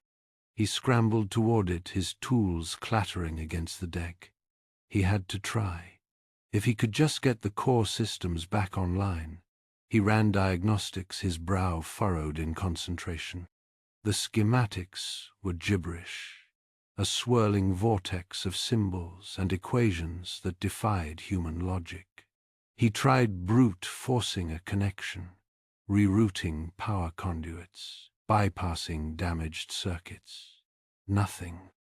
The Arcturian technology remained stubbornly alien, refusing to yield its secrets. He felt a surge of frustration, the alien tech mocking his efforts. Abandoning the generator, he turned his attention to the comms array. He needed to send a distress signal, a plea for help. He scavenged components from the wrecked navigation system, jury-rigging a makeshift transmitter. It was a long shot, but it was all he had. He poured every last ounce of power into the transmitter, sending a garbled signal into the void. Static crackled through the speakers, followed by silence. He repeated the process, his hope dwindling with each failed attempt. Then a faint response. A distorted voice barely audible above the static. "Wanderer, this is Jax. Repeat, Wanderer." Hope surged through him. "This is Charles Jackson of the Wanderer. I need assistance. I've been attacked, and they took her." Silence then. "Attacked, you say? And who might they be?" The voice was raspy, cautious. "Igsra! Xeno-relic acquisitions! They took an Arcturian Lyra. I need to get her back." A longer pause. "Arcturian, eh? Now that's interesting. I'm approaching your location. Stand by." A heavily modified salvage skiff, patched together from various wrecks and filled with salvaged weaponry, emerged from the shadows of a nearby crater. It moved with a practiced caution, its sensors sweeping the area for any signs of a trap. The hatch hissed open, and a figure emerged, clad in scavenged armor and wielding a plasma pistol. Jax was wiry and weathered, his eyes sharp and calculating. "Jackson, right? Heard you were having some trouble. They took her, Jax. I need to get her back. The Wanderer's crippled. I can offer you salvage rights to what's left of her, if you help me." Jax's eyes narrowed, assessing the damage to the Wanderer. "Arcturian tech, you say? That changes things. Tell me more about this research station." Charles explained what he'd gleaned from the ship's logs, the location of the XRA research station, its likely purpose. Jax nodded slowly. "I know that place. Heavily defended. Security protocols are tight. Getting in won't be easy." He paused, considering. "I can get you to a spaceport, a small one, a few sectors over. You can find a faster ship there. But it'll cost you a bigger share of the salvage." Charles hesitated. Time was of the essence, but he had little choice. Agreed. "How soon can we leave?" "Soon as we grab what's worth grabbing. That Arcturian generator, even busted, is worth a fortune, and I might have a use for that long-range scanner." Jax grinned, a flash of metal in the dim light. "Besides, I've got a score to settle with XRA myself. They screwed me over a few years back, stole a find right out from under me. They worked quickly, salvaging usable components from the Wanderer. Jax was efficient and ruthless, stripping the ship bare with practiced ease. Charles focused on the essentials, the scanner, a few personal items, and a weapon. As they prepared to depart, Jax paused, looking back at the crippled Wanderer. "Got a contact at the spaceport. Knows a pilot. Fast ship. But he ain't cheap. I'll pay whatever it takes," Charles said, his voice grim. They boarded Jax's salvage skiff, the engines whining as they lifted off the surface of the moon. The Wanderer receded behind them, a silent tomb in the desolate landscape. Unbeknownst to them, a small camouflaged drone, bearing the markings of Xeno-relic acquisitions, activated near the crippled Wanderer. Its sensors recorded their departure, transmitting the data back to the XRA vessel. They were expected. The Wanderer eased into docking bay 47, the transition from silent void to cacophonous reality, hitting Charles like a physical blow. The spaceport throbbed with 1,000 alien engines, the air thick with the metallic tang of fuel, and the sweet, cloying scent of Xyla fruit from a nearby vendor. Grolakian merchants barked guttural sales pitches. their 6 eyes gleaming under the flickering neon signs, while slender, iridescent sylvans glided through the crowds, their laughter like wind chimes in a storm.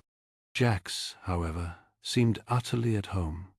He moved with a practiced ease, weaving through the throng, a low hum of recognition rippling through the crowd as he passed. "Keep your head down, Charlie," he muttered, his hand resting lightly on the butt of his energy pistol. "This place is a maze of factions and agendas. One wrong step, and you're chum." He gestured towards a group of heavily armed Krog warriors, their chitinous armor glinting under the harsh lights. The Krog are muscle for hire mostly. They control the lower levels. Smuggling and protection racket. Stay out of their way, unless you've got credits to burn. He then pointed to a cluster of sleek, black-clad figures conferring near a landing platform. "Those are the representatives from Omnicorp. They own half this station, and they're always looking for an edge." Jax led Charles through a labyrinthine network of corridors, the noise and chaos gradually intensifying, until they reached a dimly lit doorway tucked away in a forgotten corner of the station. A flickering sign above the entrance read, "The Rusty Spanner." The cantina was a den of shadows and secrets, the air thick with the aroma of stale synth, ale, and desperation. Scum and villainy congregated in every corner. Hulking smugglers with blaster scars, furtive bounty hunters whispering into comms, and down on their luck spaces nursing their drinks. The low hum of conversation was punctuated by the clatter of dice and the occasional burst of drunken laughter. Jax led Charles to a booth in the back, the worn synth leather creaking as they sat. "Rena should be here soon," he said, scanning the room with a wary gaze. "She's not exactly punctual." A few minutes later, a figure emerged from the shadows, her face etched with 1,000 hard-won battles. Rena was a grizzled pilot, her cybernetic eye glinting in the dim light, her movements economical and precise. She exuded an aura of competence and distrust. "Jax," she greeted him, her voice raspy from years of cheap cigars and close calls. She eyed Charles with suspicion. "Who's the fresh meat?" "This is Charles," Jax replied. "He's got a story you won't believe." Rena raised a skeptical eyebrow. "I've heard plenty of stories in this pit, Spacer, and most of 'em are worth less than the synth ale they're served with." She slid into the booth, her hand never straying far from the blaster holstered at her hip. "So, let's hear it. Arcturian, you say?" "A live one?"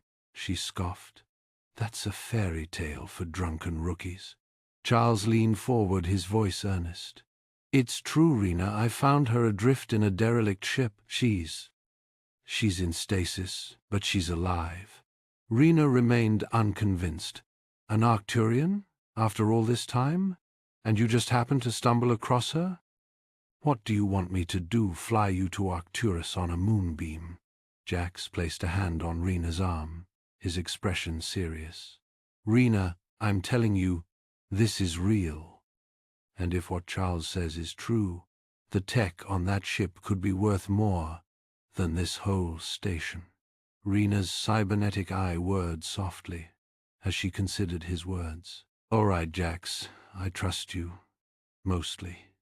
But even if this fairy tale is true, you know the XRA controls this port. They've got eyes and ears everywhere. Bringing an Arcturian through here is like walking a bantha through a laser grid." "The XRA?" Charles asked, his brow furrowing. "Xeno-relic acquisitions," Rena explained, her voice tinged with disdain. "They're a bunch of corporate vultures, specializing in ancient artifacts and alien tech. They've got deep pockets and even deeper connections. and they're always sniffing around for something new." She paused, her gaze hardening. "Word is they're looking for a missing artifact right now, offering a hefty reward for its recovery." Jax's face darkened. He slammed a fist on the table, rattling the glasses. "Those bastards," he growled, his voice tight with suppressed rage. "I should have known they were involved." Rena looked at Jax, a flicker of concern in her cybernetic eye. "Easy, Jax. What's eating you?" Jax took a deep breath, trying to control his anger. They ruined my family," he said, his voice barely a whisper. "My parents were independent salvagers. We found a precursor cache on a dead moon. The XRA came in, strong-armed us, stole our salvage rights, and left us with nothing. My parents, they died penniless a few years later." He looked at Charles, his eyes filled with a burning dedication. "That's why I'm helping you, Charles. Not just for the credits, but for a chance to stick it to those corporate parasites." Rena nodded slowly, understanding dawning in her eyes. "All right, Jax. I get it. But the XRA has informants all over this station. We can't move without them knowing. They'll be watching the docks, scanning every ship that comes and goes." Charles tapped his fingers on the table, his mind racing. "We need a distraction," he said, his eyes gleaming with a sudden idea.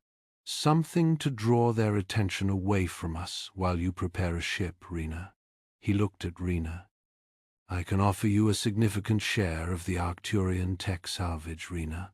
Enough to set you up for life. All I need is a fast ship and your expertise." Rena hesitated for a moment, then a sly grin spread across her face.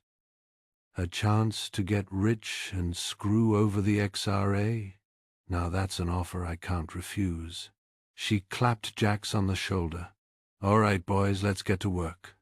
I've got a souped-up freighter in dry dock that's just itching for a run, but we need to move fast." As they finalized their plan, the cantina door hissed open, and a squad of XRA security personnel strode into the room. They were clad in sleek black armor, their faces hidden behind mirrored visors, their weapons held at the ready. The cantina fell silent, every eye fixed on the newcomers. The lead officer scanned the room, his gaze cold and calculating. His eyes lingered on Charles and Jax, a flicker of recognition in his visor. "Those two," he said, his voice amplified by his helmet's comm system. "I believe we have some drone footage of them near Docking Bay 47. Help but wonder if this was it." The cantina air, thick with the smell of stale synth ale and desperation, suddenly tightened. The metallic clang of polished black boots echoed, cutting through the raucous din as an XRA patrol, 4 figures clad in identical, menacing armor, moved through the crowd like predators. The lead officer, his face obscured by a dark visor, stopped directly in front of Charles and Jax. "Identification," he barked, his voice amplified and distorted by his helmet. "And state your business on this station." Jax, ever the charmer, flashed a practiced grin. "Just a couple of spacers enjoying some RR, officer. Name's Jax, and this is my associate, Charlie. We're compliant with all local regulations, I assure you. Got all our permits right here." He tapped a data chip clipped to his belt, his voice a smooth blend of confidence and subtle threat. "And I've got a few friends in high places who wouldn't appreciate unwarranted attention." He even name-dropped a couple of local crime bosses, hoping to muddy the waters. Charles, however, wasn't buying it. He focused on the patrol leader's micro-expressions, the slight tightening of his jaw, the almost imperceptible flicker of impatience in his eyes. The man wasn't convinced. Jax's bluff was failing. They were running out of time, A subtle movement caught Charles's eye. Rena, the cantina owner, stood behind the bar, her face etched with concern. She gave a barely perceptible nod towards the back exit, her hand briefly disappearing behind the counter before reappearing. It was a clear signal. The escape route was ready, but the window was closing fast. As if on cue, a brawl erupted near the entrance of the cantina. Shouts, crashes, and the unmistakable sound of breaking glass filled the air. It was impossible to tell if it was a genuine bar fight or a cleverly staged distraction, but it was enough. Jax seized the opportunity.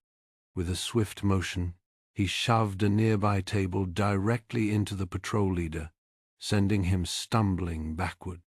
He then grabbed a handful of glasses from the table and hurled them at the other XRA officers, creating a chaotic spray of shattered glass and spilled drink.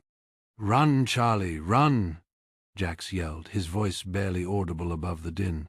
Charles didn't need to be told twice. He and Jax sprinted towards the back of the cantina, dodging startled patrons and leaping over overturned furniture. The XRA patrol, momentarily disoriented but quickly regaining their composure, were hot on their heels. Energy bolts sizzled through the air, narrowly missing Charles and Jax, forcing them to dive behind a stack of crates for cover. The air crackled with the smell of ozone, and the heat from the near misses was intense. "Ah!" Jax cried out, clutching his leg. An energy bolt had grazed him, leaving a smoking, cauterized wound. He stumbled, his face contorted in pain. "Jax!" Charles exclaimed, his voice filled with concern. He helped Jax to his feet, supporting his weight as they continued their desperate dash towards the back exit. Suddenly, a familiar roar filled the alleyway behind the cantina. Rena, with a blaster held, came in a wrecked sky car, firing a short, sharp blast. "Get in, you idiots!" she yelled, her voice amplified by the hovercraft's comm system. Charles, helping Jax hobble along, didn't hesitate. He practically threw Jax into the passenger seat before scrambling in himself. Rena expertly piloted the hovercraft, weaving through the narrow alleyway and dodging debris as they sped away from the cantina. The hovercraft burst out onto the crowded spaceport streets, a chaotic tapestry of alien faces, strange vehicles, and towering cargo stacks. Rena expertly navigated the vehicle through the throng, narrowly avoiding collisions with pedestrians and lumbering cargo haulers. But their escape was far from clean. A sleek, heavily armored vehicle bearing the XRA insignia roared into view, its energy cannons trained on the fleeing hovercraft. The chase was on. "They're gaining on us," Rena shouted, her voice strained. "Their firepower is way beyond mine." Charles scanned their pursuers, his mind racing. The XRA vehicle was faster, more heavily armed, and clearly determined to capture them. He realized something else, something far more troubling. "They're not just chasing us," Charles said, his voice grim. "They're herding us. They're cutting off our escape routes." Jax, despite his injury, was still thinking clearly. "There's a restricted zone a few blocks from here," he said, gritting his teeth in pain. "Heavily guarded, but less patrolled. It's a long shot, but it's our only chance." Rena nodded grimly. "Hang on tight."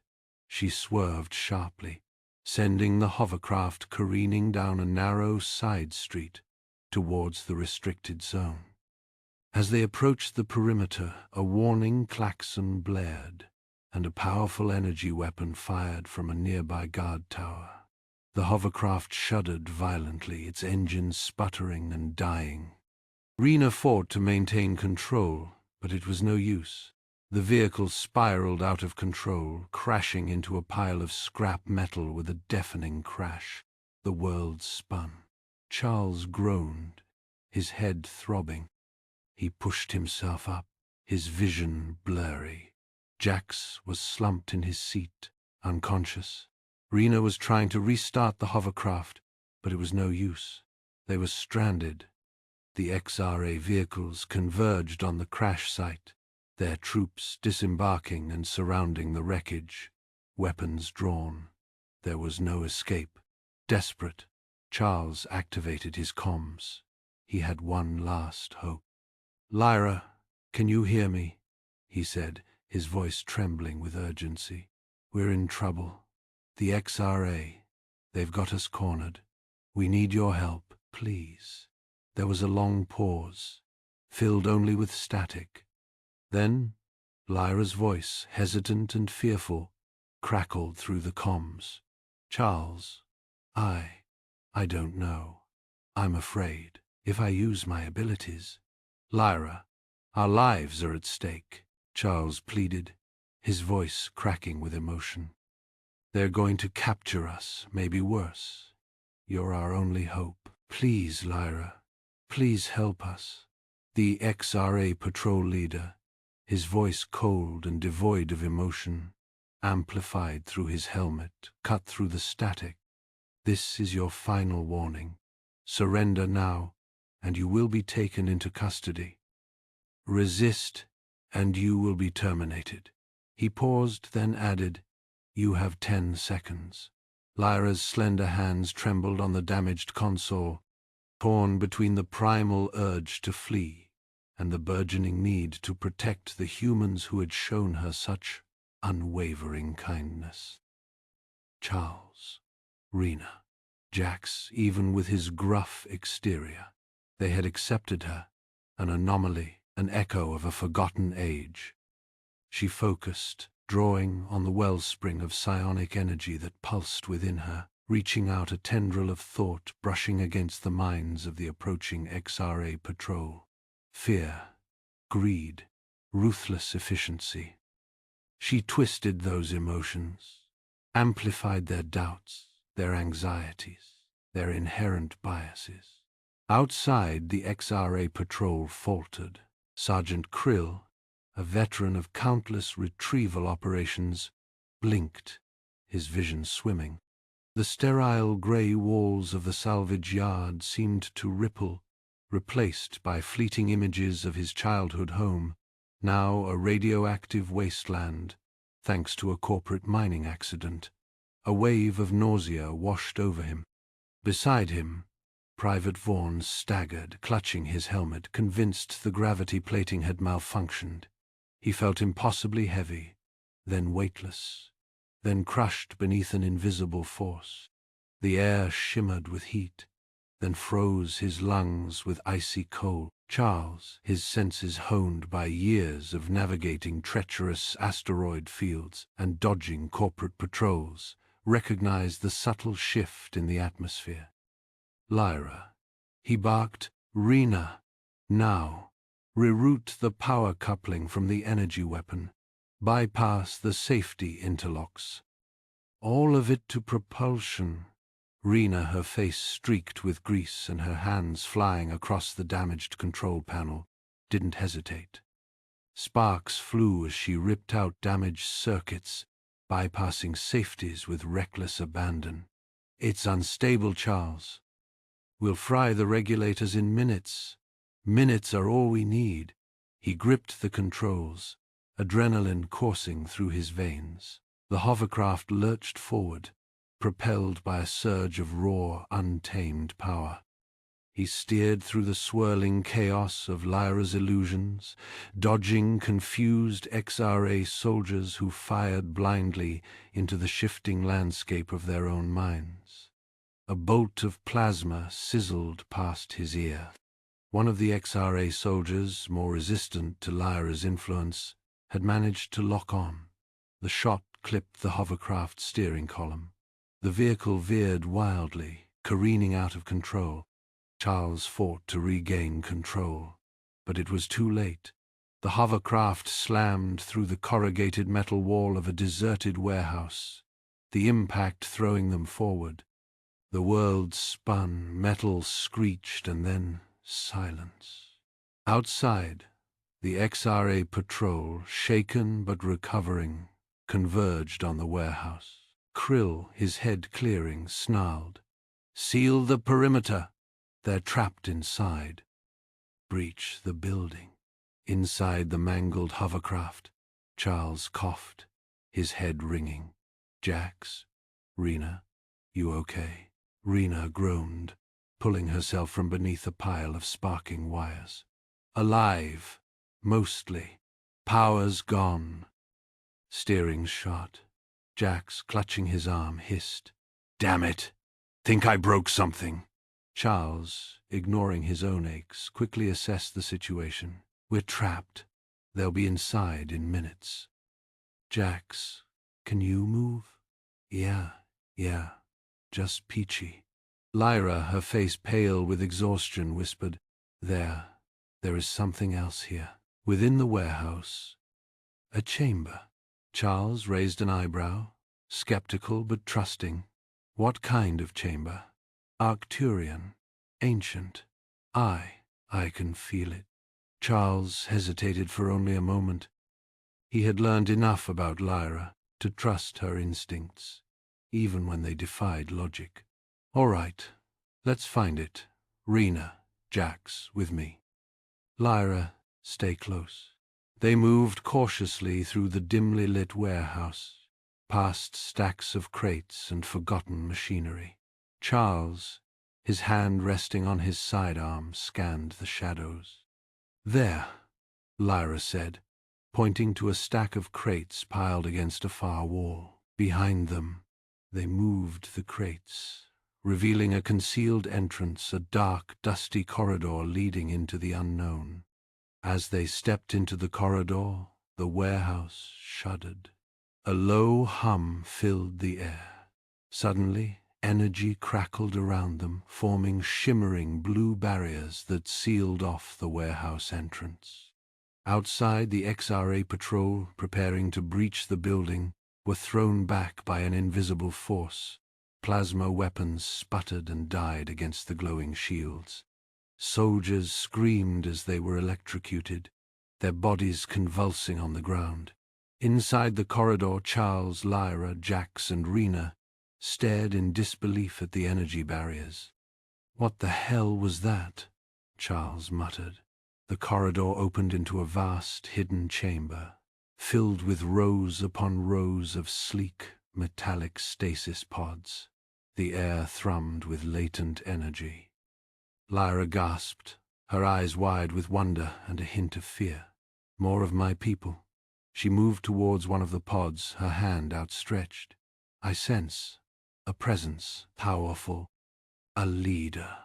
Charles watched as a soft blue light emanated from the pod, bathing Lyra in its glow. He felt a surge of energy, a sense of anticipation. Suddenly, a holographic projection flickered to life, hovering above the pod. A tall, regal figure in ornate Arcturian armor appeared, his face etched with concern. "If you are seeing this message," the figure said, his voice resonating with ancient authority, "then the failsafe has been activated.